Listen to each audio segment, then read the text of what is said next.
months, 6 months into the process, man, this is not any easier. In fact, it's kind of harder than what we were doing back in the, now we have to plan everything every week, and we've got to come up with it ourselves, and it was sure nice having somebody paid to think about all that stuff and just show up. And so a lot of people grow disillusioned with house church because their fundamental understanding of what life in the kingdom has not shifted at all. They've just moved venues, big room, little room, same stuff, same expectations, same understanding. And so what we're suggesting here is a fundamentally different understanding of what it means to follow Jesus in community together. And it's not fundamentally different than what we've just been saying about these other two rhythms. So what do you do when you get together? Well, there's a lot of things you could do when you get together, but I think if Jesus is the head of his church, as we said the other night, he's not our honored guest. He's the master of ceremonies.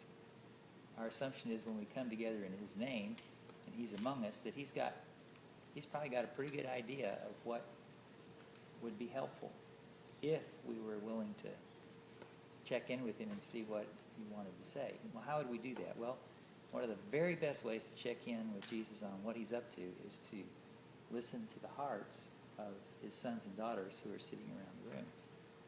I mean, because, you know, if Carol's heart is breaking, or if Brian is elated over something, I'm hearing something about Jesus when they're sharing that. I'm hearing something about what Jesus is thinking and feeling. He is, you know, I love the definition of church. Two or more people called together by Jesus to embody his life where they are. Okay, so if Jesus is embodying his life where we are, then why wouldn't we discern the body all together? That's basically what Paul says the Corinthians are missing in their abuse of the Lord's Supper. They aren't discerning the body together.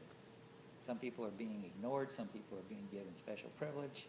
That's not paying attention to the body. Jesus is here. He's among us. So we've kind of been doing that all weekend already. But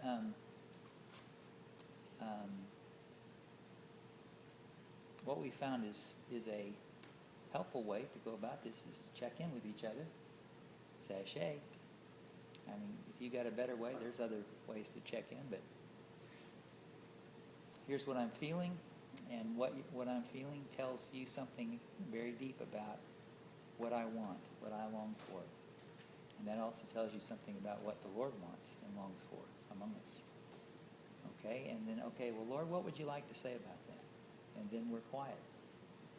And we listen. And then we share what comes to us. And it's pretty simple.